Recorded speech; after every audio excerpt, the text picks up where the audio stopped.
कढईत तेल घालायचं. तेल तापलं की मोहरी, जिरं, कढीपत्ता घालायचा. नंतर आलं, लसूण, मिरची यांचं वाटण घालायचं. हळद घालायची. थोडा वेळ परतून घ्यायचं. उकडलेले बटाटे हाताने स्मॅश करून घालायचे. चवीनुसार मीठ घालायचं.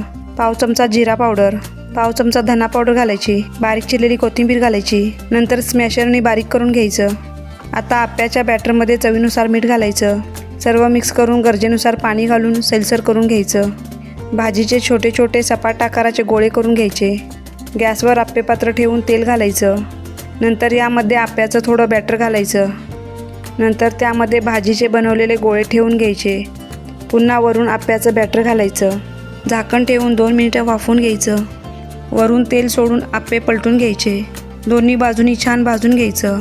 तयार झाले आहेत मस्त टेस्टी मसाला आप्पे.